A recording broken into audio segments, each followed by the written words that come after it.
This tape of picture of history of the city of Lowell, Arkansas is an undertaking by the Lowell Historical Museum to preserve old photographs of the old town of Lowell, Arkansas that might otherwise be lost to the general public.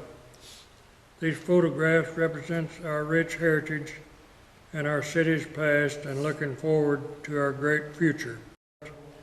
I have lived here in Lowell since 91 years. Have you noticed how the city is being cleaned up? We have new sidewalks and new parks and so forth. People likes to live in a clean place. Thanks to the city officials for the cleaning up of Lowell. I was born here in Lowell, Arkansas, was away in World War II with General George S. Patton in the 2nd Armored Division, Hell on Wheels. I came home in late 1944 and married my sweetheart, Doris Shaver. We had 2 sons, Rick and Tim. Now have 6 grandchildren and 9 great-grandchildren.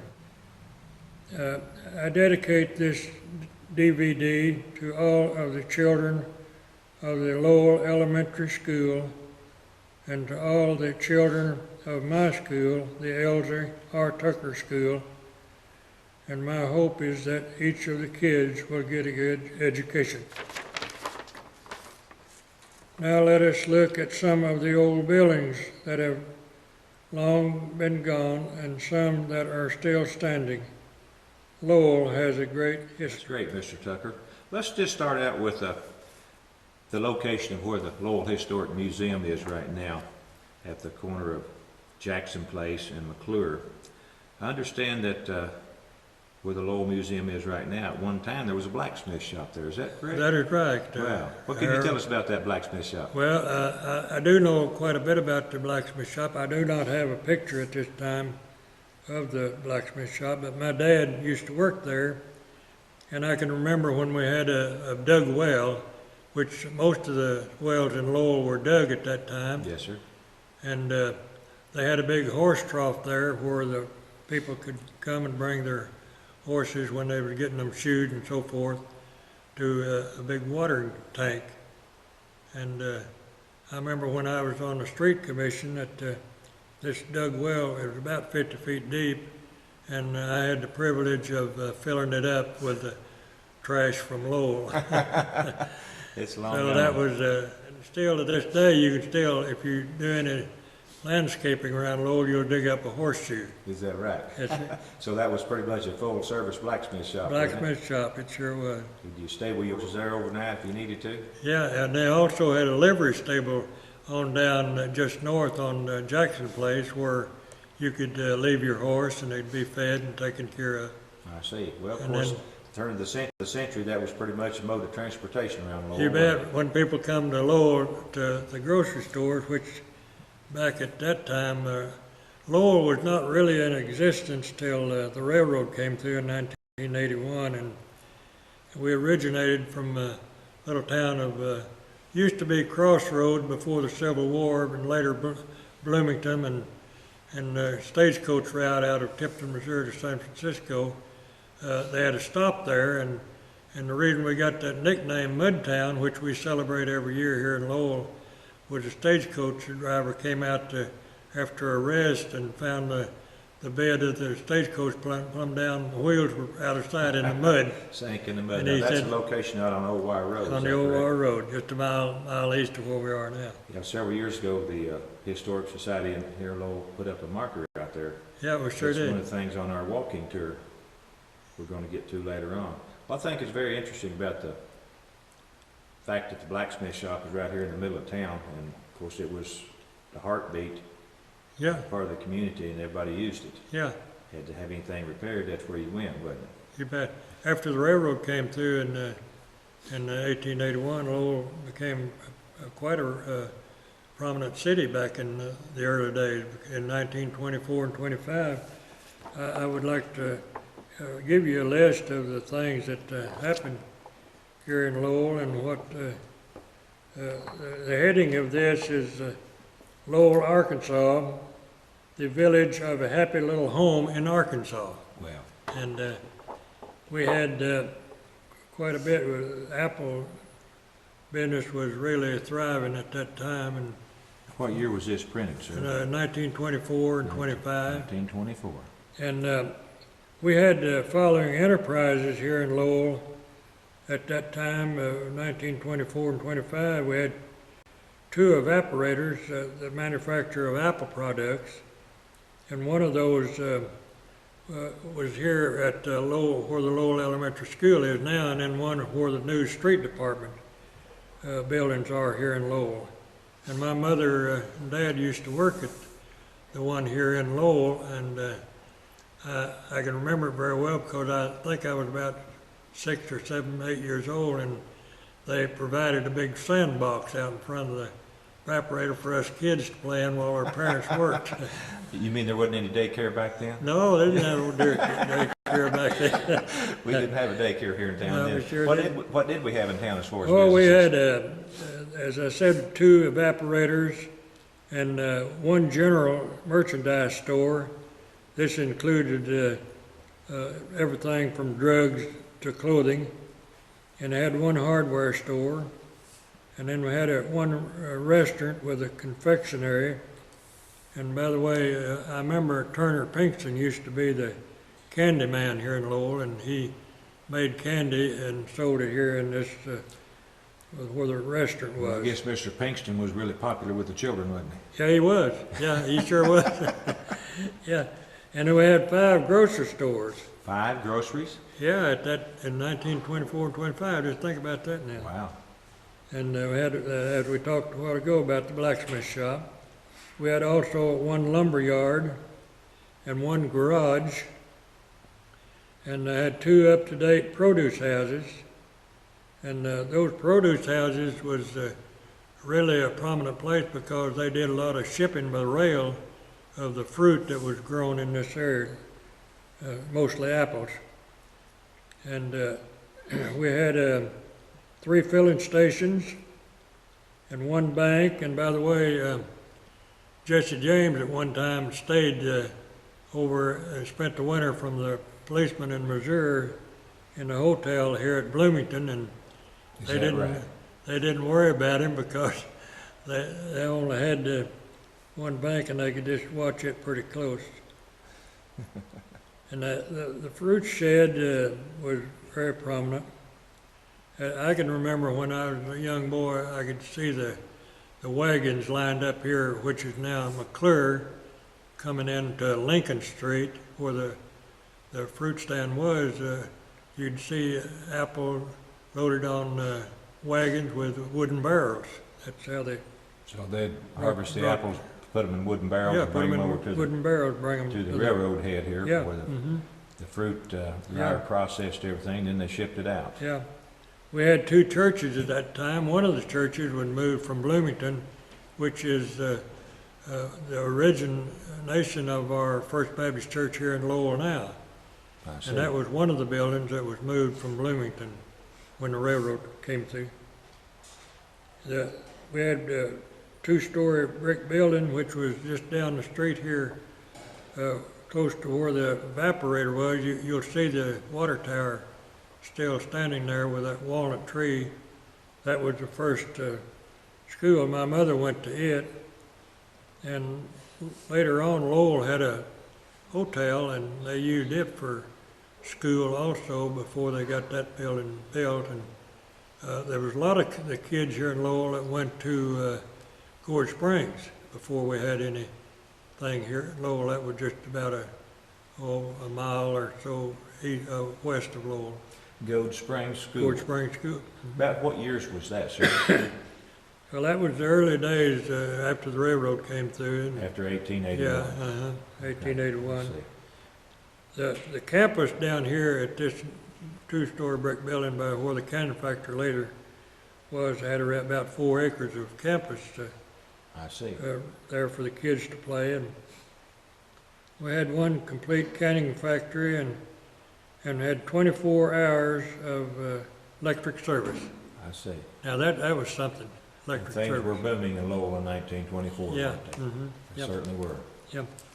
And to give you a little of the resources that happened here at Lowell, Lowell is about an 11-hour trade territory from Kansas City, Missouri, and St. Louis to Fort Smith, Arkansas.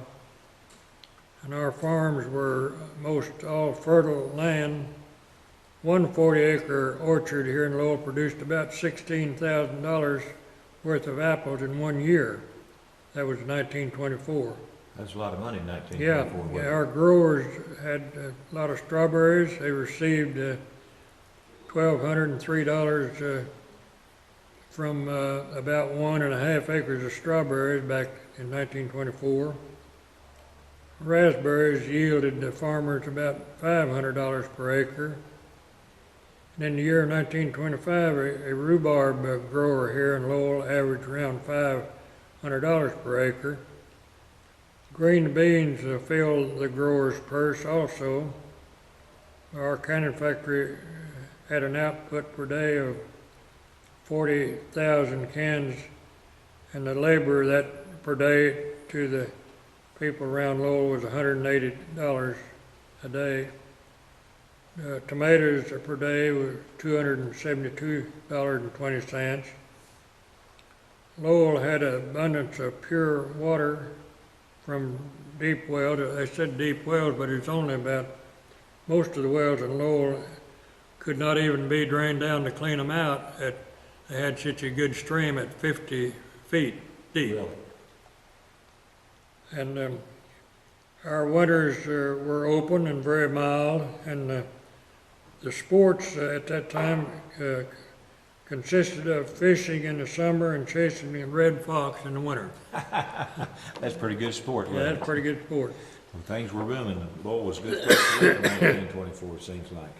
Lowell in 1925 sent out by freight and express shipments apples, 248 boxcars of loads of apples were shipped out here by rail.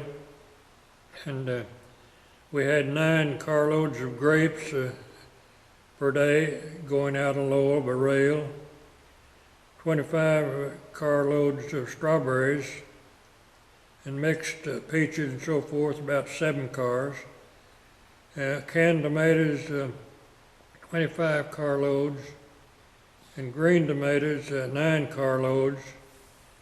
Sweet potatoes, 7 boxcar loads. Green beans, 2 carloads, and 2 products of apples, 2 carloads.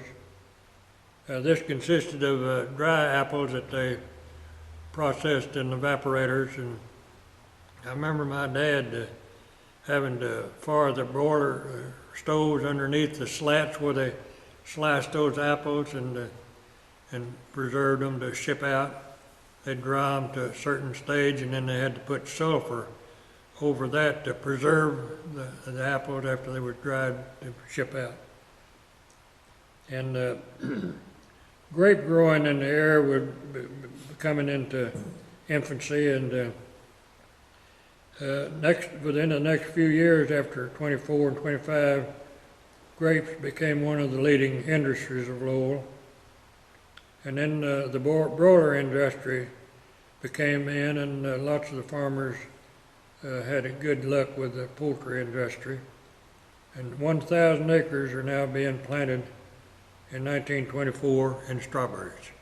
I see. Well, that's quite the produce capital of the world right here. You mentioned that the fact that at the Lowell Hotel was a gracious host of Mr. Jesse James one winter.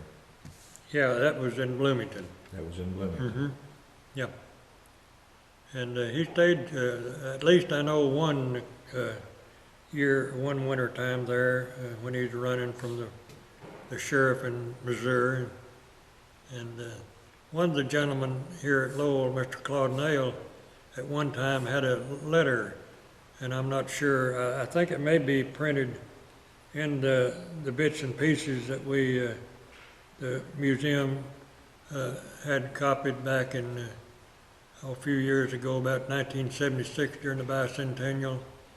And we run 500 copies of that, and we did that in order to pay for a marker out at the old town of Lowell, which is, we have a historical marker out there now with all the dates on it, like the Trail of Tears and the Civil War and a lot of the other important history-making things, the Battle of Pea Ridge and so forth. So when the train came through, the railroad actually built the tracks and started the train runs through here about 1881. Mm-hmm. Shortly after that is when the tornado took place at Bloomington and just about wiped the town away. Yeah, there's only about 5 buildings that actually was left standing after that, and of course the people later decided to move towards the railroad track, and that's when the name of Bloomington was changed to Lowell, Arkansas. I've not been able to know why Lowell got that and how they got that name, but I do know a lot of the names of the towns up and down the San Francisco Railroad from Tipton, Missouri on down through Arkansas to Fort Smith was named after important men on the railroad. I Like see. Rogers. So Lowell may have been named for one of the men on the railroad. I understand. I have here a plat dated 1881 of the city map of Lowell. Yeah. That, Now, I understand the plat was laid out by the railroad company? it was actually laid out combined with Mr. McClure, who owned the land, I see. and the San Francisco Railroad. And there was 4 original lots laid out for the city of Lowell, and they decided to name that after Lowell became a town. They named all the streets after presidents. That's quite an interesting fact. Yeah, that's an interesting fact. And in honor of our past presidents. they had a pretty good foresight for planning out the city of Lowell, because the street width at that time was all 80 feet. Instead of, we try now to get it down to at least 50 feet right away for all the roads. But Lowell was laid out in 80-foot lots. And Mr. McClure, he was a very prominent man and owned a lot of the land here when he gave it to the railroad. And in the city block, the 4 city blocks of Lowell, they laid out every other lot was a railroad lot so that the railroad could get compensation to help pay for the railroad. I see. And later on, the railroad sold these lots to the individual that had the every other lot that belonged to the people. And they would sell them reasonable to each one, so they sold all of those lots to different people in Lowell. I understand. Yeah. That's quite an interesting fact. Mm-hmm. Some of the old buildings here in Lowell are still standing, but there are several of them that have disappeared over the years due to many reasons. I understand at one time there was a nice hotel that set facing the railroad tracks on the west side, just north of McClure. Is that correct? Yeah, that's correct. That's on the property over there where the Four Seas lives now, where the little yellow house is. And they did have school there at one time before they got the store. So is that the picture of the hotel right there behind the kilt? That's a picture of the hotel. Mm-hmm. Well, I see. Yeah, That's quite the fact there. yeah, and that's dated in 1904. 1904. That's very interesting, sir. Yeah, it's Well, it's a very attractive building. It's set back off of the beaten path there, back in the trees. Beaten path.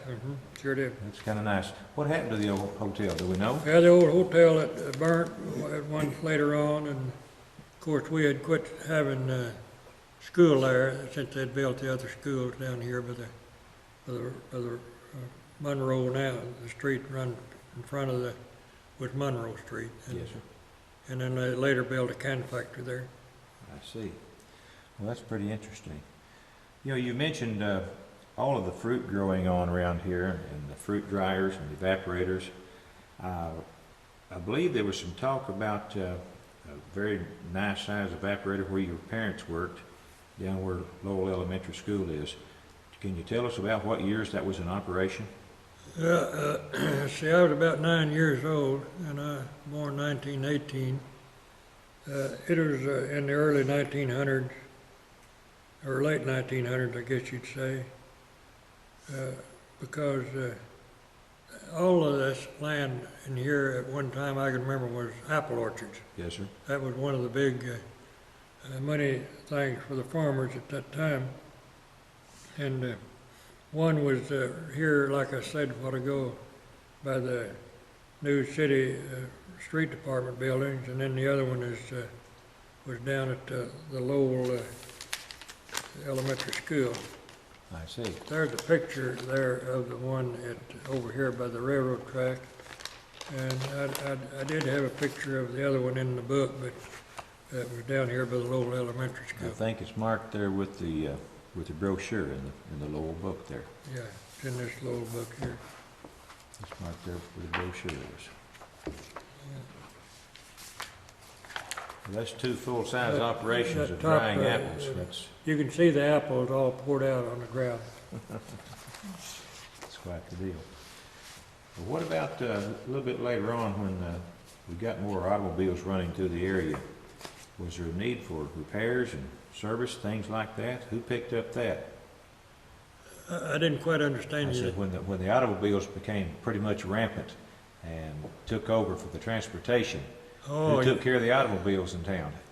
we had about 9 guys that was able to buy automobiles back then. I did have a list of those, but I don't have them right now. But I know our doctor, Dr. Harrison, used to travel from house to house with a buggy and horse, and he later was able to get him an automobile. That's quite a move up in those Yeah, days, that was a wasn't move it? up. And we had, at one time, we had a sign up here by the railroad and says, speed limit 15 miles an hour. And that was, they got one of the gentlemen here by the name of Mr. King. He was whipping his horses trying to make 15 miles an hour, and they brought him into court. He was trying to get them up to Yeah. 15 miles an hour, right? He had a misconception of what that speed limit Yeah, meant, didn't he? that was quite an improvement when we got the automobile. That makes me think of, I was probably around 14 years old, and I had a good friend here in Lowell that had a Ford truck, but you had to jack up the back wheel in order to crank it. We had cranks back then, and I had the privilege of following him as he got it motor running, to push it off of that jack and pick up my jack and then run and catch the truck. So I remember that very well. That's interesting. That was some of the modern times in our lives. You had to make it through, didn't we? Yeah. What about the Scruggs Station? When did it open? Oh, Stokes Station, that had opened, say Lincoln Street in 1930 was 71 Highway. I see. And that's where Right here in front of City yeah, Hall. right out here in front of City Hall now. And that was quite an exchange from the days of now. In 1930, they cut it from Apple Blossom Light down there. They had to cut through plumb to Laurel Road to meet the old 71 Highway, because it came down here, which is McClure now, and later Robinson, and up to Concord Street and all the way up to Laurel Road, and then cut back into the original 71, and that was 1930. So in 1930, Highway 71 Yeah, right on Lincoln Street. was just a zigzag pattern through the countryside, wasn't it? Yeah, and we also had that's where the fruit stand was, is there by 71 Highway, and also near the railroad track. And then they also had a restaurant there with by the fruit stand and the old Lowell station at that time. Mr. Moody, Thurman Moody, was the owner of the station then, and Where was that station located? it was stationed right here about where the fire department was, in the Lowell Cafe. Mr. Jim Smith's mother run the cafe, and Jim Smith run the fruit stand. I see. And I've got a picture here. We didn't run those like I had them laid out. See if I can find a picture of the Scruggs Station. But anyway, in 1930, when the 71 highway came through, they had to move the Scruggs Station from Lincoln Street here down to the new 71 highway. Well, how was that accomplished? They moved, my dad and Mr. McClure moved, and I believe it was 2 or 3 more guys. They had mules and horses and logs, and they'd jack it up and put a log under it, pull it so far right down through the woods here to the 71 highway. Took them a long time they'd move it to the full length of the building before they had to jack it up again and put logs under it, see. Wow. There's a picture of the That's Scruggs after the station got moved down to the highway, wasn't That it? was a long, that was a place where all the people could learn a lot about the city of Lowell, because the men of town gathered there to have their coffee every morning. That was a local hangout, wasn't it? Yeah, local hangout, Well, that station opened about approximately what year? 1930. About 1930. Well, it was really it was in the beginning during 1881, really, here on Lincoln Street. I see. Well, that's an interesting fact. Mhm. Now, you mentioned several other stores that were open at the time. in Yeah, we had 1924. quite a few stores that was open here in Lowell. The 2-story brick building, which is now standing in Lowell, I don't have a picture of it, but in our history book of bits and pieces, we do have a picture of it. But it was started out as actually a Masonic lodge, Yes, sir. and even the Masons were there later, and of course Mr. Arthur Mays and Mr. Kimmons was really prominent here in Lowell, and Mr. Kimmons owned the evaporator here in Lowell on Lincoln Street, and then Mr. Adams owned the one that was down here at the Lowell School. Later on, after the Masonic Lodge moved out, and the Oddfellows, they moved to Springdale, and they had I can remember when they had a home demonstration club office there for the ladies that was in the home demonstration club, and worked with the county people in Benton County.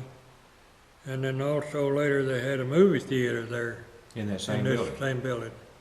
And Mr. Mays had a gas pump out in front of his store, and that was one of the gas stations that I mentioned back in 1925. I see.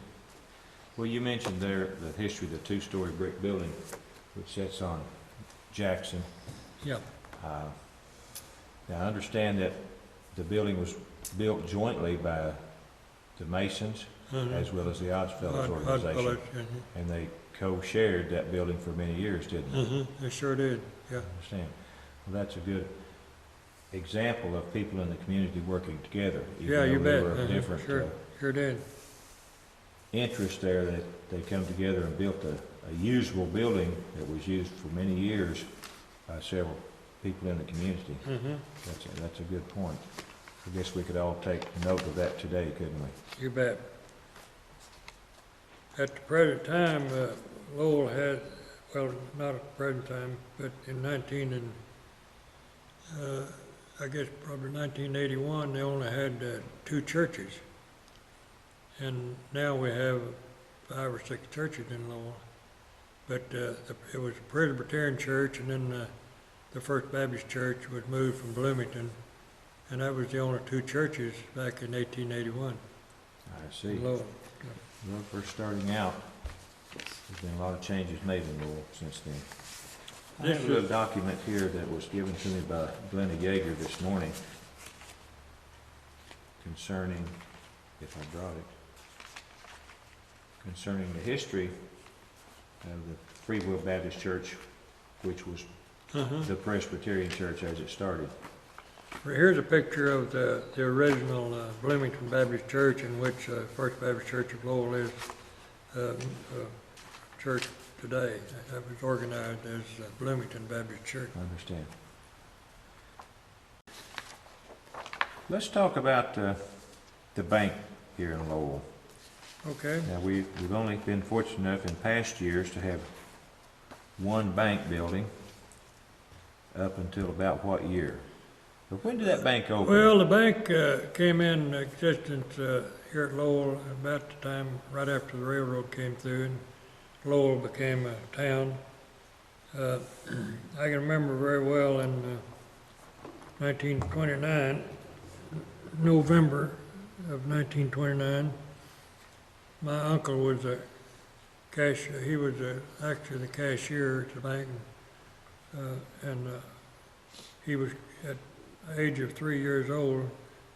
His name was Jewel Austin, and his wife still lives here in Lowell.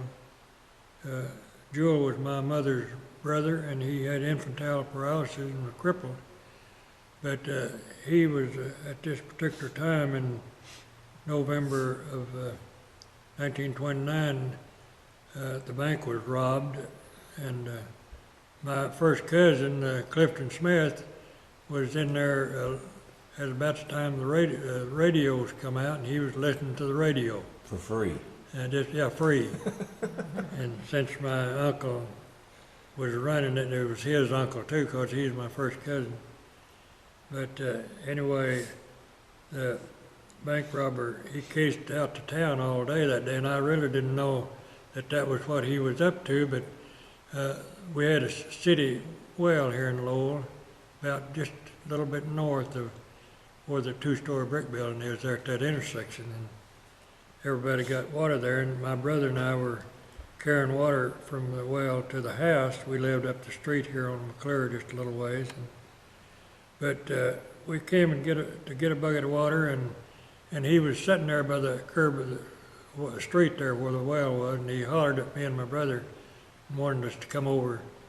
He wanted to say something to us, because we learned a long time ago, my mother told me never trust a stranger that I didn't know, and so we took off running to the house with that water.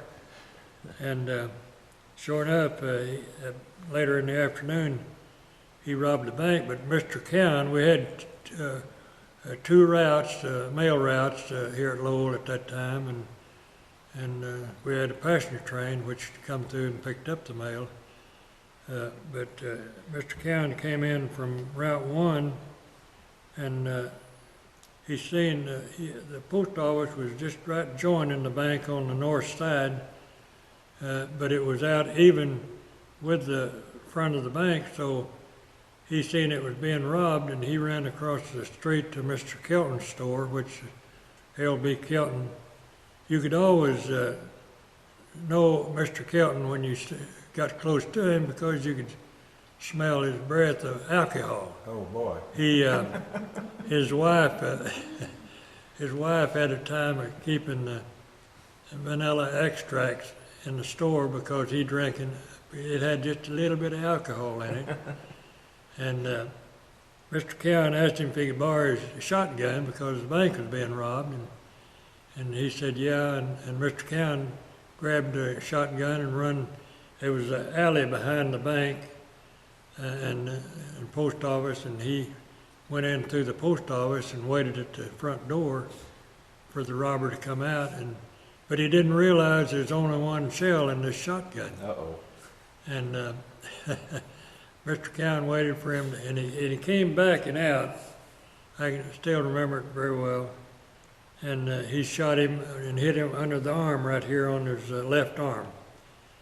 And he dropped the money and finally got to his car and took off, and a bunch of hunters was just across the street at the station going to Colorado deer hunting, and they took in after him and captured him on Arkansas Street up there in Rogers. Well, so he didn't get away, did he? So that ended the bank robbery there.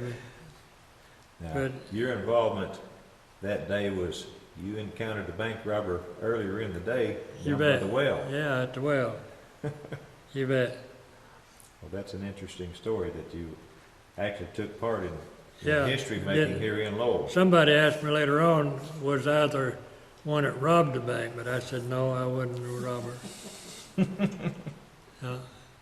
That's a very interesting story.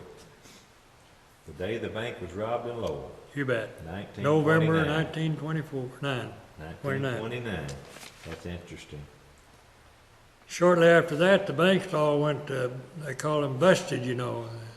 That was during the hard times. We said back during the Depression, but we're in, at this time, we're kind of in a little bit of hard times right now. It's getting close there. Yeah, you're getting close. Yeah, 1929, when the stock market crash took place, and shortly after that, a lot of banks started closing up. You bet, yeah. I understand I heard one story about a fellow after the stock market crashed and there was threats of banks closing everywhere, that he rode his horse from the other side of White River to come over to get his money. Oh, out of the yeah, bank. that was Mr. Shattuck. It wasn't the bank at Lowell that had his money, but that was a really well-known thing that happened during that, because he had a little money in the Rogers Bank. In the Rogers Bank. And of course, most of the people that was involved in the banking back then was actually involved in the Lowell Bank and Rogers Bank too, but they had no connections as far as when Mr. Shattuck came to town.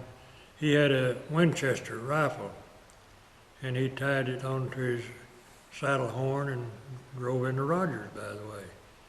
And he confronted the banker at Rogers and said he won't come to get his money.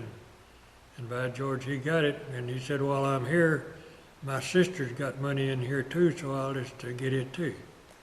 So that ended that. Took care of that, didn't it? Yep.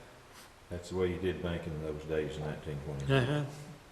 Can you tell us about what year, to the best of your knowledge, that the Masonic Hall was erected here in town, the big two-story building? I believe, I think it was, I know it was between 1881 and 1900, probably along in 1889, something like that. About 1889. Mm-hmm. That was the building we spoke about earlier, that was Masonic Hall as well as the Oddfellows Hall. Yeah, And later on was used as a movie theater part-time. yeah. And then Where and the home Lowell dem, ever had a movie theater. yeah, the home demonstration club also. So that's about 1889 that building was built. It's still standing today and actually in pretty good repair. Actually, it's in pretty good repair. Yes, sir, they built a wonderful building, didn't they? Yeah, Is that building occupied today? yeah. There's a gentleman that bought that, named George Deason, and he lives there. And he had a sign business where he made signs and sold them to different people for special occasions, stuff like that. I see. Can you tell us where the very first post office here in Lowell was? Actually, it was about as little south of the two-story brick building, which is on Jackson Street today. There was a whole line of stores along there, about where Lowell Electric was later, and I'm not sure what's in there later, and I'm not sure what's in there right now, but there is a business there. And that's the second block south of McClure, isn't it? Yeah, actually, it's it would be the first block. The second block would be on down close to where the trailer park is there, Pearson Trailer Park. But there is a street cut in between. Because there is a street between there, yeah. Yeah, Johnson Street and then Madison Street and then Adam Street. So that building, that post office building was in the Yeah, it area was- between Johnson and Madison? Yeah, actually it was. I see. Yeah. There were several buildings there. There was two stores, a drugstore. We talked about the Green and the Lewis store, which was drugstore, and then post office was right next to that Green and Lewis. Green and Henry drugstore? Yeah, and then also we had a store there, A.J. Cowan's Grocers, and then of course up further north, across the street from the present-day museum Yes, sir. was it was the first store that really built in Lowell, and it was built by a gentleman by the name of J.W. Maines. Maine. And it later, Mr. Kelton came up and bought the store. He was originally from Winslow, Arkansas. I Mr. see. Kelton was. Yeah. So the Maine's store was actually the first grocery store or general store, you might say, General store. Yeah. in Lowell Yeah. around 1881, Yeah. somewhere there. And that All was, of those buildings later burned. I'm not sure what year that was, but it was on up later in the 1900s. And then they replaced some of the stores back, but only there was a grocery store there, but that was run by Mr. Claude White, and later it was known as the Napier grocery store, and then later Robbins grocery store, and then later on after that Earl Sherry married my wife's sister, had a grocery store there. now that Sherry It grocery, stayed there quite a while, and then, did it operate through the 60s or part of the yeah, 60s? yeah, well, way on up, even up in the 70s. Way on up into the 70s. Yeah. Because then later the Low Arc Electric Company moved into that building. I see, and that they're occupying that Mhm. right now, aren't they? Yep. Well, we lost most of those buildings to fire, didn't we? Uh-huh. Okay. We might look at the other stores. There was a store just up the, on Jackson Street from kind of behind the two-story brick building. At one time was another little grocery store, and the church bought that house, and the store had been gone a long time. But M.P. Long run this store, and I remember Mr. Long. He always, at the closing of the day, he had to come out. There was an alley behind his store that went up through his garden to his house, and when he locked up, he always carried his pistol with him for protection.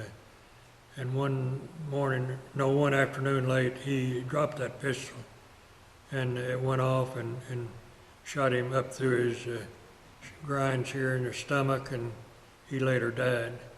But the church owned that lot, and they tore down that house just recently, and they got a parking area there now. That's just been the last few years, Uh-huh, where there's yeah. extra parking And, for the First Baptist Church, hasn't it? Later across there where Anna Neal lives in one of the houses, and then Geraldine Neal lives in the other one, but the house that Geraldine lives in used to be a grocery store too, and a gentleman, him and his son, I never did know anything about him having a wife or anything, but he was just by himself and had a Mac Williams grocery store there where Geraldine Neal lives now. Well, I'll be. Yeah. That's very interesting. Mm-hmm. Now, we was talking about the post office, the recent one. Of course, it was consumed by fire somewhere around 1890 or Mhm. somewhere in there. Yeah, And They the next built- post they- office was established where? it was established down by the bank, on the north side of the bank there. And that's where Mr. Cowan was working when the bank was robbed. That's where he did his famous Yeah. Save the Bank of Lowell. Yeah. And by the way, I had a picture of that bank, Lowell, I don't have it with me, but it was later moved down on North Jackson Place, north of the museum.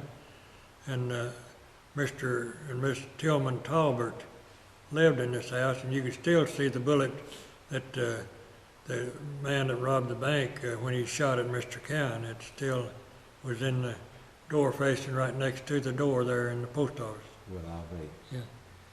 Now, you did a little term in the post office too, didn't you? Yeah, later on, after the post office that we were just talking about was later turned into a barber shop, and Stanley McDaniel was the barber, and that was a place where a lot of the people would meet and gossip and tell all the good stories that you hear where men gather together.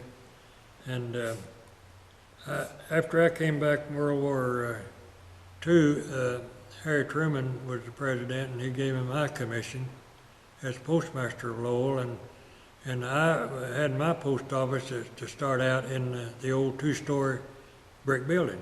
Yes, That's sir. where my post office was. And then we later built a new post office, and I stayed in the postal service for 31 years. So I missed that very much because I knew all the people then, and now I don't know too many people in Lowell, but most of them knows me. We've changed a little bit in Lowell. Yeah, haven't we? changed up a little. Well, you enjoyed your tour as postmaster, didn't you? I sure did. What year did you retire from that, sir? 1974. 1974. Had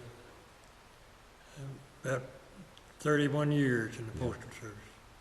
Well, since that time, you've kept yourself busy doing community projects, haven't you? Absolutely. I've been involved with the city of Lowell now for right close to 60 years. I see. After I retired from post office, I was street superintendent here at Lowell for 19 years, and I helped organize the Lowell Fire Department, which, by the way, is the best fire department in the whole world, I think. I agree with that. Yeah. You've got a great department. And then we got a great police department too. Yes, we do. We're lucky. What would you say is one of the most rewarding things that you have been involved in here in Lowell in your lifetime? I suppose that probably being able to work and see I was on the planning commission for 29 years, and I like to see Lowell grow in a kind of orderly fashion, and that was brought about by the planning commission, and you can see right today how we're progressing towards that goal that we set back 29 years ago. And I just, well, I helped organize the fire department, and I retired from that for 20 years service. And as I say, we've got one of the finest fire departments anywhere to be found. Okay. Well, Mr. Tucker, we've talked about a lot of things today. One thing that's been really important to the city of Lowell and its development from the very beginning was the train. Oh, yeah. Can you share some information about the train? Absolutely. The building of the railroad through northwest Arkansas was one of the greatest things that ever happened, and coming out of a before the Depression and everything, and the tornado at Bloomington, and getting the railroad for the happened a lot to this area. I have a little picture of a passenger train, and by the way, there's a freight train derailed here at Lowell to let the passenger train come through, because my father was a mail messenger, and he came to the post office every morning and also at night of a morning to receive the mail off of the passenger train, which had a mail clerk on, to take it to the post office for the day, and then in the afternoon he'd come and take it, the mail from the post office to the train. And he did that for about 15 years, and he was doing that while I was postmaster here at Lowell a lot of the time.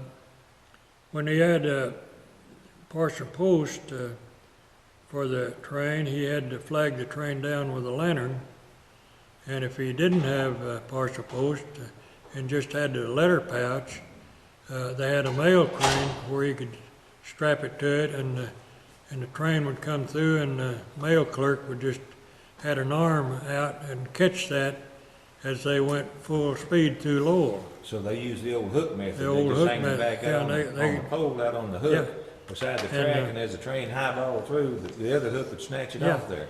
I don't know if you can see it here in this picture or not, but the mail crane is still there, and you'll see it just by the depot. I see. But I see. Well, that's pretty interesting.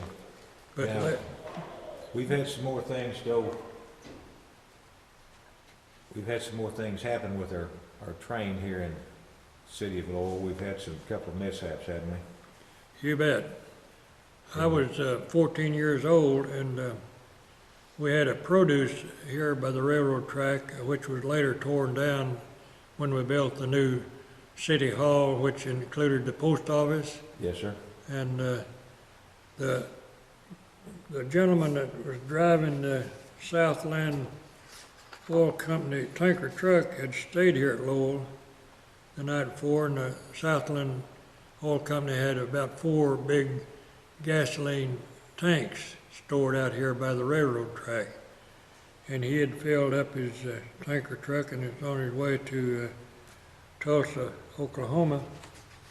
And this was probably around, I'd say, 9 or 10 o'clock in the morning. And he was coming out of Lowell at the crossing by the museum there on McClure Street, when the passenger train was coming from Monette, Missouri to Fort Smith, and they met. And this is a picture of the train that hit the oil tanker. And here is a picture of the oil tanker. It exploded, and the train was all on fire, and also the tanker. And I stood outside the building because my uncle, George Austin, was running the produce, and we just lived up the street. The reason I was there, and Mr. Henry Frost was the other gentleman that was in business with my uncle in the produce. And I saw the driver of the tanker truck fell out of the front seat just in a prone position and just burn up right there in that prone position. I remembered it very much because of hearing him make his last call. So we had one fatality in that accident? You bet. And that happened on June the 2nd, I believe, in 1932. And the train was all on fire, and the brakeman was able to set the brakes, but he died in the meantime, and also the engineer died. There was 3 people that died in this big wreck there in June of 1932. Right there at McClure, at the crossing Yeah. at McClure. Yeah. That was certainly a tragic accident. Yeah, that was one of the things I remember very well. Now, at one time, a little later than that, there was 2 trains ran together. Yeah, we had 2 wrecks, trains just up north of Lowell here. There's another picture of 2 trains that run together also. I don't know what happened to that, but anyway, they run together. I never did know exactly if there was anybody killed in those wrecks or not. That's a picture of the depot, and by the way, the depot about 1940 was moved from Lowell. I don't know how it happened. I wish we had it today for a museum, but it was moved to Oklahoma, and that's all I know about that. Is that right? I left early in 41 in the military, so I never did know anything about that later. So the railroad came in and loaded the depot on a flat car and hauled it away. Hauled it away. Isn't that interesting? By the way, the end of the Frisco and San Francisco Railroad was at Paris, Texas. Really? But this was also, I understand, was moved to Oklahoma. I see. What about law enforcement back when you was a young man? Well, I tell you what, my grandpa, Henry Reuben Austin, was the first marshal of Lowell that I know of. Is that right? And he carried his pistol and had a greyhound dog that stayed with him every night by the name of Blue. She was a town dog, and they pretty well guarded the city of Lowell until later on It took care of Lowell got a Lowell. police department. Did he have an actual police department, or it No, was just on his hip? He just on his beat on his Walked hip. his beat and carried his police department on Yeah, his hip. you bet. Did he have a And jailhouse every once here? in a while, the Benton County Police Department would come down. Did he have a jailhouse here in town? Yeah, they had a jailhouse that lasted about, well, I don't know, actually, one prisoner was put in this jailhouse, and they forgot to put a restroom in it. They did put a bunk in for him to sleep on, but they didn't have no restroom. And they ordered the city to bury that jailhouse, and that was buried right over here on Lincoln, right close to where the new street department buildings are. I told some of the boys the other day, I said, you better watch out, you're going to dig up my jailhouse. So So they knocked her down and buried it, huh? that's what happened to the jail at Lowell. About what year did that take place? That was probably, it was later on, it's before I went to the war, of course, but. So that had been in the late 30s, Yeah, wasn't it? it was in, probably in, 29 or 30, something like that. I see. So there's lots of bad people in town at that time. Yeah, a lot of wasn't there? people, bad people, yeah. Okay, well, that's interesting. Something we haven't talked about, which was very important to the city of Lowell in its day, was the cannon factory. Oh, yeah. When did the cannon factory come to town? Well, I'll tell you what, I was old enough to work at the can factory when it came in, and that's where I got my first Social Security card. Is that right? And I've still got it today, 1936. 1936. So Yeah. the cannon factory opened around 35 or 36? Yes, 36. 1936 That's when we is all when it got her, opened. 1936. Now, who started this cannon factory business? A gentleman by name, and he later in life had a heart attack and died real suddenly, but his wife lived right up here in Lowell in that little house right close to the end of the business there, south of the two-story brick building. I see. Yeah, that little house there on the corner. So you worked for Mr. Ferris from about 36 up to about 41? Yeah, early 41 I had to go to the military. Okay. I was already in the military when Pearl Harbor came about. I was in Fort Knox, Kentucky, and General Patton at the end of World War I seen the need for a tank outfit, Yes, sir. and armored and mechanized and everything, and so I happened to be chosen. It was the first and second armored that was organized, and I was happened to be in the second. And I went on the invasion of Africa and Sicily and Omaha Beach, and fought through the hedgerows in Normandy and up at the breakthrough at San Lo, before we broke out into the German country. I see. I got back in late 1944 and married my Doris Shaver, and after that I was born postmaster. Well, it looks like the good Lord had you there for a reason. Yeah. He brought you home for a reason. Yeah, I promised the Lord that I stayed in one foxhole 17 days, I remember, and it was very close call, and I lost a lot of my men, but I promised the Lord if I got back safe to Lowell, Arkansas, I was going to give my life to the Lord, and I've been working for the Lord at the First Baptist Church ever since. We were talking about the canning factory. Came here in 1936. It offered a lot of jobs to the area, didn't it? Absolutely. I tell you, that was really a pride and wonder to the people of Was that a Lowell. shot in the arm for the economy then? Yeah, it about the only place that people had to work here at Lowell. I see. And how long was it in operation, sir? Well, it was, I was trying to think the other day when that closed down. It's just been recently, you know, in the 80s, I guess, 1980s. But it gave us a little insight here about how the can factory benefited the people here in Lowell.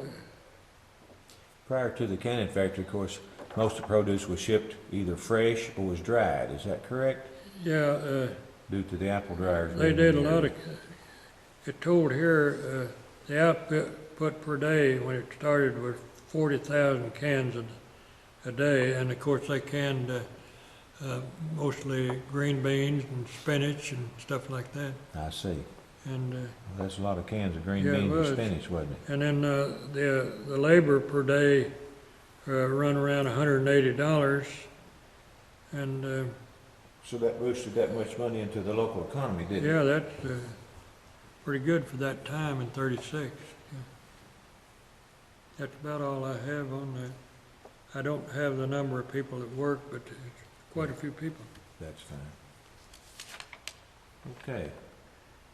We had talked about our walking tour. We're continuing on our walking tour to South Lincoln, where the school building was, down by where the water tower is now. Uh-huh. Can you tell us about when that was built? I think that was built there before about the time that Mr. Pinkston and Mr. Mr. Mays, and I guess there was another gentleman I was trying to think of that was involved with Mr. Mays in building that house down there. It was probably built just about the time the railroad came through. Shortly after? Probably shortly after. About 1881? Yeah, shortly after 1881. Because, anyway, the other gentleman that I was thinking about was prominent in the apple business and in the store business, and he got up in his sleep one night. They lived so close to the railroad there, and they thought that he got up in his sleep and was walking on the railroad track, and the train hit him, and just I remember going down and trying to find all of his body on the railroad here. It Oh, my. killed him.